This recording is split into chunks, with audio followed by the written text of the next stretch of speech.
эл менен сүйлөшкөн келген чоң мусулман жерекеси сүйлөшөбүз. Коңшулар менен ызы чуудан жадаган эл бүгүн атайын Сох анклавга кирчүү өткөрмө жайга чогулушкан. Өкмөттүн биринчи орун басары Кубатбек Боронов да келгени кабарланды. Эки тарап нейтралдуу аймакта сүйлөшүүлөрдү жүргүзүп, ага кыргыз жана өзбек тараптан да 10 тургун киргизилди. Бирок ал жакка журналисттерди кое бербеди. Андыктан эки тараптуу жолугушууда эмне сөз болгонун келип чыккан жергиликтүүлөрдөн сурадык. Провокация уюштургандар боюнча сөз болду, алар бизден кечиримин сурады. Ал боюнча териштирүү иштер жүрүүсү боюнча сөздөрүн берди. Биз талап койдук, ошо бизге ошол жердеги үйлөр илгертен түшүп келгенде түшсүн, калган бизге мейманды кереги жок деп айттык. Эми булар өздөрүнчө кандай сүйлөшөт, азырынча биз ушундай талапты койдук. Кудай кааласа бул илгертен болуп келген, мындан кийин да ошол бойдон карыш керек биздин эл үчүн.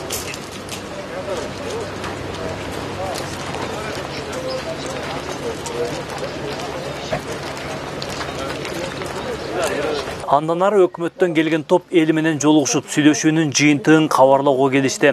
Өкмөт орун басарынын айтымында эки тарап талашып келген булакты мындан ары эки эл биргеликте пайдаланышат. Азыркы булактын тегерегиндеги граница маселеси чечилген жок.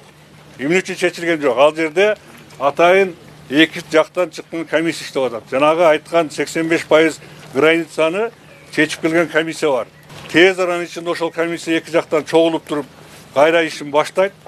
Ошол жерден ошол маселелердин баары бул жер эле эмес, жанагы калып калган 15%-ын ичиндеги проблемный ошол маселелердин баардыгын жергиликтүү элдин, мамлекеттин кызыкчылыгын кароо менен кайра чечип башташат. Урматтуу премьер, барып 5 минут вагыңызды бөлүп барып бир көрүңчү барып. Эркек кызыңыз барып көрүңчү. Ким канча процент суу жудат барып көрүңүз барып.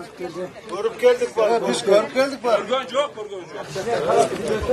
Сиз суроода биз жок адамдар бар.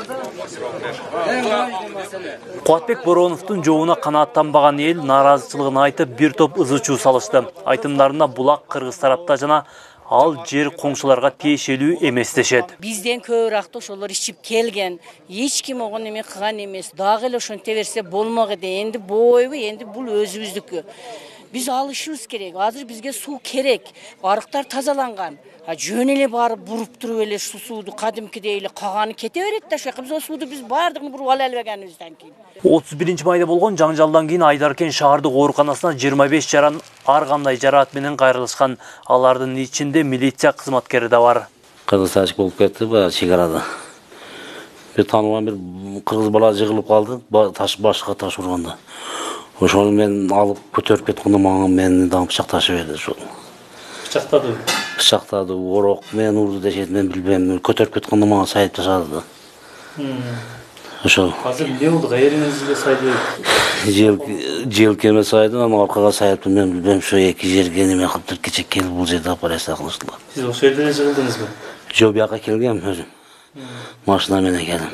Айдаркен аймактык милиция бөлүмчөсүнүн мен үчүн жардамчысы болуп иштейм азыркы учурда. Кече жакын эле 2 ай болду, период болуп келгениме. Ошол кечинде Чечме айылында булак бар дешкен, чек арада жайгашкан. Ошондон улам адамдар ошол жерде ашар жол менен, кандайдыр бир жол менен эки тарап иш кылып атышкан. Анан кандайдыр бир себептерден улам көпүрөккө келишпестиктер болуп, орун алып, кыйкыруулар болуп, таш атмалар болуп, машман таш тийип калды. Болгону ошол калган билбейм.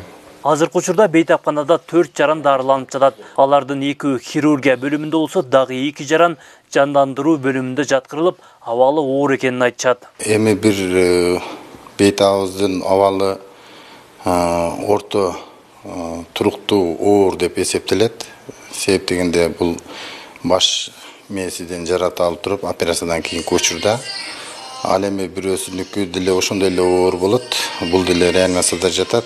Бунуку жараты өтө чоң болгондугунан ошол жерде жатып, көп кан кеткендигинен ошол жерде жатып атат.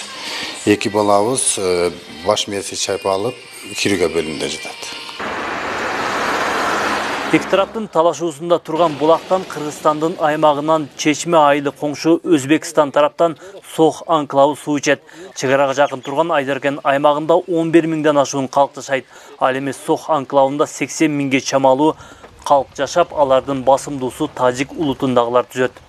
Марат Акимбек уулу, Кудайберди Дыйканов, ТМЖ жаңылыктары, Айдаркен шаары.